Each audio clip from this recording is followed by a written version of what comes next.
In the laboratory, the doctor is examining the exterior of the capsule.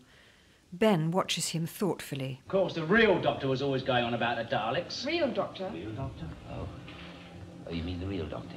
Yeah, now I've seen that claw thing, well, wouldn't want to shake hands with it, let's put it that way. Doctor, look, if they're that dangerous, what are you going to do about it? Save my breath. Would Lesterson listen? Lesterson, listen. Lesterson, listen. Lesterson, listen. Exercises the tongue. Try it. Lesterson, listen. Lesterson, listen. Lesterson, listen. Look, they think you're the examiner. Order them to destroy the Daleks. What chuck you wait about? Lesterson, listen, Lesterson, listen, Lesterson, listen, Lesterson, listen. Behind them, Lesterson and Resno enter the lab. What do you think you're doing in here? Listen. Listen. The doctor holds out the examiner's badge. Who gave you permission? Read this. Allowed. Accord every access. Exactly. It doesn't say, except your laboratory anywhere, does it? Unless it's in microprint. I should have been asked first. The doctor looks sharply at Ben. What was the first thing you noticed when you looked inside that capsule? The Daleks. You were astounded? Yes. Amazed? Yes. He turns back to Lesterson. You didn't even give them a glance. Why? Because you'd been in there and seen them. Where is the third Dalek? I don't know what you're talking about. You opened up the capsule without permission. You found the inner compartment containing 3 Daleks. You took one of them away and you hid it. Hid it? What nonsense. May I ask what all this is about? Bregan strides into the room. We opened an inner compartment in the capsule and Lesterson had already been in there. I don't deny that. And he's nicked a Dalek. Dalek? It's the name the examiner has given to 2 metal creations that I've discovered inside the capsule. Yeah, and they're dangerous, evil. Lumps of metal, quite inactive. That's what you think, mate. If you'd seen... The doctor's recorder silences Ben. I consider it my duty as a scientist to examine and investigate these objects. Now, please, all of you, keep out of my laboratory. Keep your hands off my experiments. These lumps of metal, Daleks, I want them broken up or melted down. Up or down, I don't care which, but destroyed. I refuse to allow it. I'm an Earth examiner. I demand it. You're exceeding your authority. Perhaps we should ask the governor about that. I wish to see him immediately. That might be difficult. But not impossible. Ben, Polly. The doctor and his companions leave.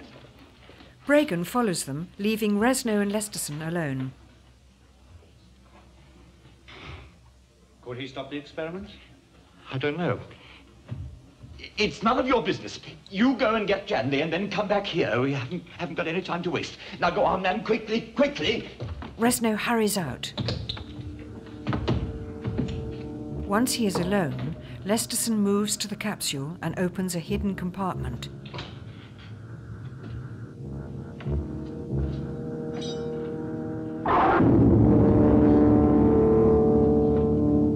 Revealing the third missing Dalek. They won't stop me experimenting. There must be some way to bring you back to life. And I'm going to find it. Bregan escorts the doctor and his companions back to the guest quarters. And of course, you do have the right of any access. Which is why I have a badge which says so. Lesterson watches over his ideas like a mother hen. If there was a bomb under this floor, timed to go off in 5 minutes, would you ask my permission before you ripped up the floorboards? Ah, fruit! Examiner. Thank you. It's up to you, of course, but I'd advise a little discretion in your investigations. It's not a very good time just now. The doctor is generously distributing fruit from a bowl by the bedside. Thank you. With all these disturbances... Disturbances? Yes, minor acts of sabotage, rebel cliques, secret newspapers. Nothing important, you understand, but it keeps the governor busy. I've no doubt he'll tell you all about it himself when I arrange your meeting with him. Well, when will that be? He's going on a tour of the perimeter of the colony. I'll find out if he can see you before he goes. Thank you. With a disdainful look at the doctor, Bregan leaves them alone. Polly sits down next to Ben on the bed. Ben waves his half-eaten apple at the doctor. You know, it's little things like this that make it difficult to believe that you're the doctor. The other one. I mean the proper one. Oh, nuts, you know what I mean. Nuts? Yes, certainly. Here we are. Crackers. You, my old China, are an out-and-out phony. China? Yes. I went there once, I believe. Met Marco Polo. No, not China. China and plate. Mate, friend. Yes, Marco Polo, a friend. I believe he was. Don't listen to him, Doctor. I know who you are. The doctor frantically gestures Polly into silence as he listens closely to a piece of fruit he has chosen from the bowl. Gently placing the fruit on the table, he pulls a penknife from his pocket and carefully slices the fruit in half.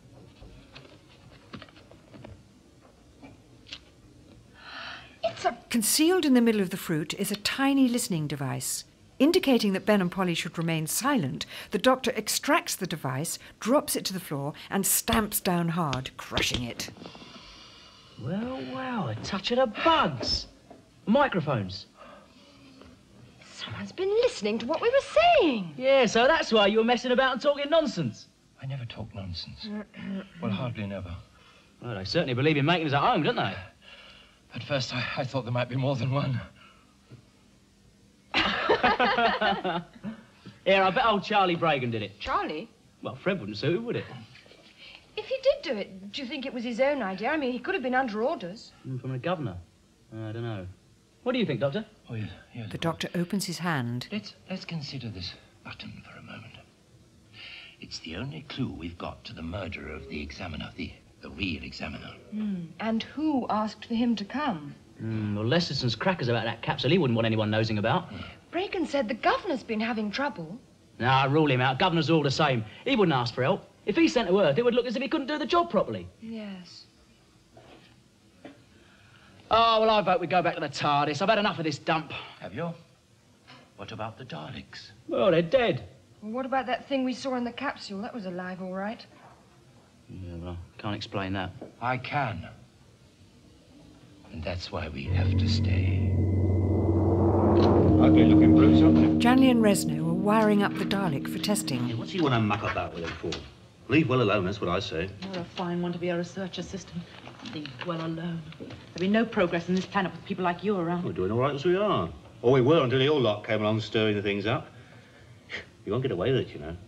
The governor knows all about you rebels. He'll smash the lot of you when he's ready. Governor? Yeah, the governor. He couldn't smash me. Will you be quiet?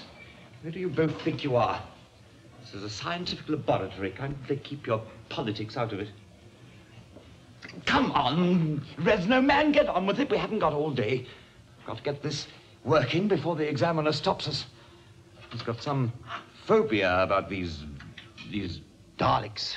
In the guest room, the doctor is sitting on the bed, clutching his diary. I know the misery they cause, the destruction. But there's something else more terrible. Something I can only half remember. Doctor, what was it? Well, where is the governor? What did he say? He sends his apologies, Examiner. He can't see you tonight, but he hopes to see you first thing in the morning. Well, might not wait that long, Chuck. Bragan. If we'll have to. Excuse me. Where are you going? To see the governor, of course. I'm afraid that's not possible. Once his door is closed, no one, not even you, Examiner, is allowed into his room. Very well. Thank you. Until the morning, then. Bragan leaves them alone. What happens now? I shall radio Earth. Governor or not, hence we'll have to listen to them. I'll get Earth to back me. Quite suddenly, the doctor leaps up from the bed and yanks open the door, as if he expected to reveal someone listening outside. There is no one in the corridor. It's funny. I could have sworn. You stay here, I shan't be long. As he leaves, Ben and Polly see the doctor slip the doorknob into his pocket. It must have come off in his hand when he yanked the door open.